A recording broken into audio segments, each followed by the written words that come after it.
اللهم صل وسلم على نبينا محمد. رب اشرح لي صدري ويسر لي أمري واحلل عقدة من لساني يفقه قولي. رب يسر ولا تعسر وتمم بالخير. اللهم وفقنا لما تحب وترضى. ربنا زدنا علما نافعا. اللهم فقهنا في الدين. آمين يا رب العالمين.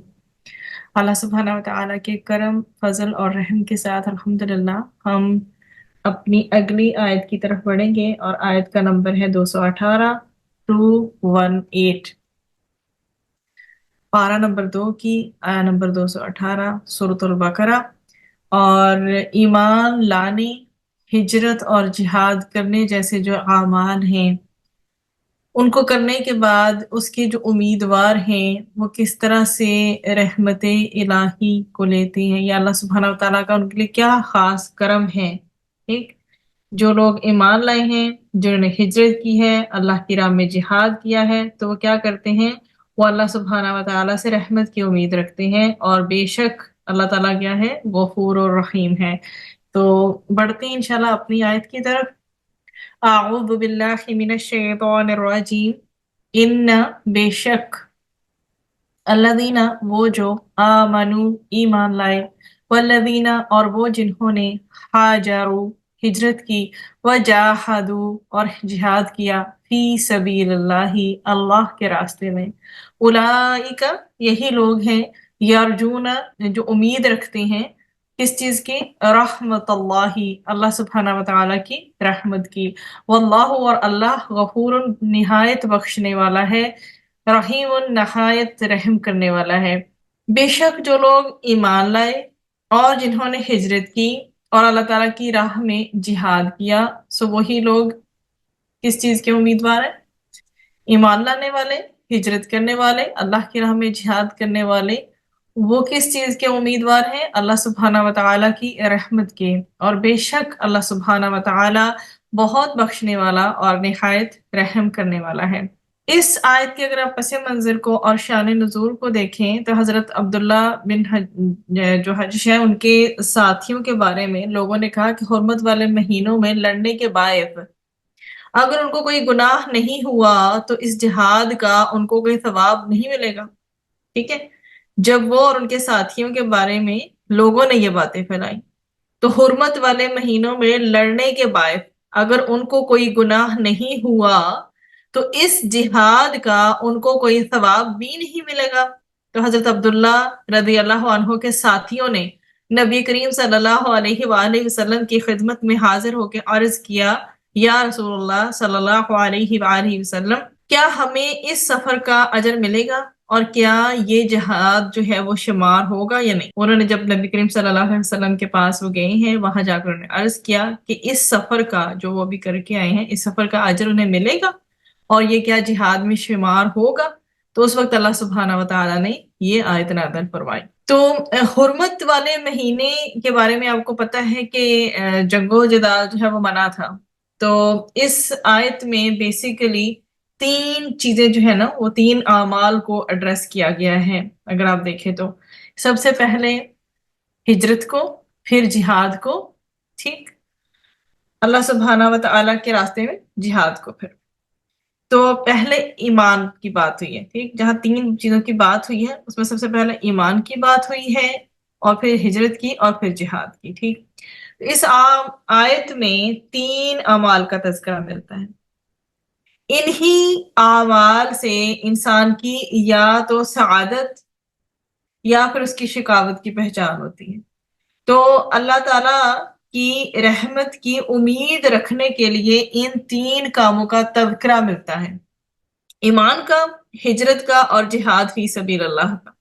تو جس سے یہ پتہ چلتا ہے کہ اعمال سے ہی امید باندھی جا سکتی ہے، لیکن اعمال پر بھروسہ نہیں کیا جا سکتا۔ ٹھیک ہے، یہاں پر بھی بات امید کی ہوئی ہے۔ آپ امید تو رکھ سکتے ہیں لیکن آپ فلی اس کو یہ نہیں کہہ سکتے کہ آپ کمپلیٹ اس کے اوپر ٹرسٹ رکھیں۔ تو ٹھیک ہے، امید باندھی جا سکتی ہے لیکن اعمال پر بھروسہ نہیں کیا جا سکتا، کیونکہ ہر انسان اللہ تعالیٰ کی رحمت کی وجہ سے جنت میں جائے گا۔ ٹھیک، ہمارے اعمال جتنے ہی اچھے کیوں نہ ہوں، لیکن ہمیں جو چیز جنت میں لے کے جائے گی وہ رب تعالیٰ کی ذات کی رحمت ہوگی۔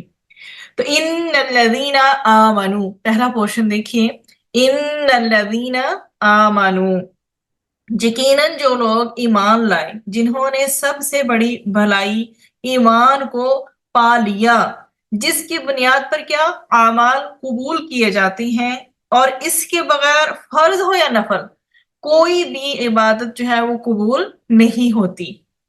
پھر ہے جی والذین ہاجروا، اور جنہوں نے ہجرت کی، اور وہ جنہوں نے ہجرت کی یعنی جنہیں ہجرت جیسا عمل نصیب ہوا کہ انہوں نے اپنے رب کی خاطر اپنے وطن سے جدائی جو ہے وہ گوارا کی، جن کو اللہ سبحانہ و تعالیٰ کے قرب کی خاطر اپنا وطن، اپنا مال، اپنے اہل و عیال اور دوست جو ہے وہ چھوڑنے نصیب ہوئے۔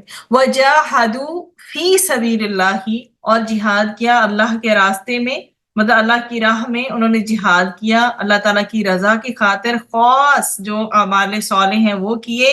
تو اس وجہ سے جب اللہ کی رضا ان کو نصیب ہوئی، انہوں نے جو اعمال صالح کیے تھے، عمل صالح کرنے کے وہ ماشاءاللہ سے جو ہے ان کو موقع ملا تھا، جب ان کو یہ اتنے بہترین چانسز ملے کہ رب کی رضا بھی مل گئی اور عمل صالح کرنے کا موقع بھی مل گیا، تو سب سے بڑا عمل جو جہاد فی سبیل اللہ ہے وہ انجام دینا پھر نصیب ہوا۔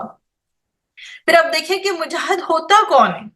ٹھیک، مجاہد وہ شخص ہے جو ہر وقت اپنے پرپز کی دھن میں لگا ہوا ہو، ٹھیک، اس کا ایک مقصد ہے جو اس کے سر پہ سوار ہو کہ میں نے اس مقصد کو اچیو کرنا ہے، اس کی لائف کی جو ہے نا کوئی اس کے موٹیو ہو اس کے پیچھے کہ میں نے اپنی زندگی بیکار اور فارغ نہیں گزارنی ہے، میری زندگی کا ایک مقصد ہے۔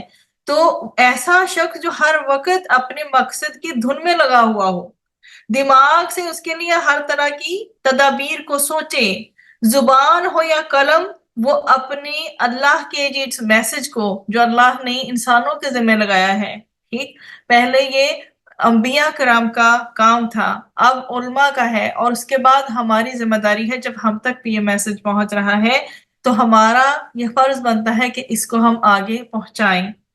تو اس بندے کا جو کام ہے وہ ایسا ہوتا ہے کہ وہ ہر وقت اس سوچ میں مگن ہوتا ہے کہ کیا کیا وہ تدبیریں سوچے، کیا اپنی زبان سے یا اپنی قلم سے اس دین کی خاطر کوئی کام کر سکے، ہاتھ پاؤں سے اس کے لیے کوئی دوڑ دھوپ کرے، اپنے تمام جتنے بھی ریسورسز ہیں اس مقصد کو فروغ دینے میں وہ صرف کرے، اور اس مزاحمت کا پوری قوت سے مقابلہ کرے جب اس کے راستے میں کوئی رکاوٹیں پیش آتی ہیں، جب اس کے راستے میں کوئی ہرڈلز کریٹ کرتا ہے، آبسٹیکلز کریٹ کرتا ہے، رکاوٹیں لے کے آتا ہے، وہ ان رکاوٹوں کی پرواہ نہ کرے جو اس راستے میں پیش آتی ہیں، یہاں تک کہ اسے جان کی بازی بھی لگانی پڑے تو اس سے دریغ نہ کرے۔ اسی کا نام جہاد ہے۔ یہ سب کچھ اللہ کی رضا کے لیے ہو، اس کے دین کو قائم کرنے کے لیے ہو، تو پھر یہ جہاد فی سبیل اللہ ہے۔ اس میں سیدنا ابو موسیٰ رضی اللہ عنہ اشعری فرماتے ہیں کہ ایک جو پرسن تھا، ایک گوار، آپ صلی اللہ علیہ وآلہ وسلم کے پاس آیا اور کہنے لگا، یا رسول اللہ صلی اللہ علیہ وآلہ وسلم، کیا کوئی مطلب کوئی شخص لوٹ حاصل کرنے کے لیے، مطلب آپ سے آ کے سوال کرتا ہے، کوئی شخص لوٹ حاصل کرنے کے لیے لڑتا ہے، کوئی ناموری کے لیے، کوئی اپنی بہادری جتانے کے لیے، اور کوئی حمیت مطلب جس کی قومی یا قبائلی حمیت ہوا کرتی ہے اس کے لیے لڑتا ہے، تو ان میں سے کون اللہ تعالیٰ کی راہ میں لڑتا ہے؟ تو نبی کریم صلی اللہ علیہ وآلہ وسلم نے فرمایا، اپنا سر مبارک اوپر اٹھایا، کیونکہ آپ صلی اللہ علیہ وآلہ وسلم بیٹھے ہوئے تھے اور وہ کھڑے کھڑے سوال کر رہا تھا، اور فرمایا جو کوئی اس نیت سے لڑے کہ اللہ تعالیٰ کا کلمہ بلند ہو، اللہ تعالیٰ کی راہ میں، وہی لڑتا ہے، اور اسے باقاعدہ بخاری کتاب الجہاد میں مینشن کیا گیا ہے۔ پھر ایک شخص نے نبی کریم صلی اللہ علیہ وآلہ وسلم کی خدمت میں حاضر ہو کر پوچھا نبی کریم صلی اللہ علیہ وآلہ وسلم سے کہ جو شخص مالی فائدے یا ناموری کے لیے جنگ کرتا ہے اسے کیا ملے گا؟ تو نبی کریم صلی اللہ علیہ وآلہ وسلم نے فرمایا، اسے کچھ نہیں ملے گا سائل جو ہے پوچھنے والا اس پر بہت متعجب ہوا، مطلب وہ بہت حیران ہوا اور آ کر دوبارہ یہی سوال کیا۔ آپ صلی اللہ علیہ وآلہ وسلم نے دوبارہ یہی جواب دیا۔ اس کا اطمینان اب بھی نہ ہوا، تیسری بار اور چوتھی بار پلٹ کر آیا اور یہی سوال کرتا رہا۔ آپ صلی اللہ علیہ وآلہ وسلم نے اس کے تعجب کی وجہ بھانپ کر فرمایا، اللہ تعالیٰ کو کوئی عمل اس وقت تک قبول نہیں کرتا، اللہ تعالیٰ کوئی عمل اس وقت تک قبول نہیں کرتا جب تک کہ وہ خاص اس کی خوشنودی اور رضا کے لیے نہ کیا جائے۔ نسائی کتاب الجہاد۔ تو یہ عمل کیسا ہے؟ جہاد خود اٹ سیلف کیسا عمل ہے؟ پہلے ہم نے اس چیز کو تو دیکھ لیا کہ جو مجاہد ہے وہ کون ہے، اس کا پرپز آف لائف کیا ہے، اس کی تھنکنگ کیا ہے، اس کا اسکول آف تھاٹ کیا ہے، ساری چیزیں ہم نے دیکھ لی کہ وہ کس طرح کا بیہیویئر ہے اس کا ٹوورڈز لائف۔ اب بات یہ کی جا رہی ہے کہ جہاد کرنا ہے، ٹھیک ہے، تو جہاد ہے کیا، خود یہ کیسا عمل ہے؟ یہ سب سے بڑا عمل ہے۔ تو جہاد جو بھی صالح عمل ہیں ان میں سب سے بڑا عمل جہاد ہے، اور اس کی جزا ہر مسلمان کی جو بھی وہ عمل کرتا ہے نا، سب سے پہلی بات ہے کہ یہ جو عمل ہے صالح اعمال میں سب سے بڑا عمل ہے، اور اس کی جزا ہر عمل کی جزا سے افضل ہے۔ صرف یہ بڑا عمل ہی نہیں ہے جہاد اٹ سیلف، اعمال صالح میں سے بڑا عمل ہی نہیں ہے، بلکہ اس کی جو اس کا ریوارڈ ہے، ٹھیک ہے، جو اس کا اجر ہے یا اس کی جزا ہے، ہر عمل کی جزا سے زیادہ افضل ہے۔ تو جہاد جو ہے دائرہ اسلام کی توسیع کے لیے ہو، مسلمانوں کے جان و مال اور امن کا سب سے اگر بڑا ذریعہ دیکھا جائے تو یہی ہے۔ ایک تو دائرہ اسلام کی توسیع سے ہوتی ہے، دوسری مسلمانوں کی جان و مال اور امن کا سب سے بڑا ذریعہ یہ ہے۔ اسلام مسلمانوں کے لیے دو جو ہے ویز تجویز کرتا ہے، ٹھیک ہے، دو راستے ہوتے ہیں ہر مسلمان کے پاس۔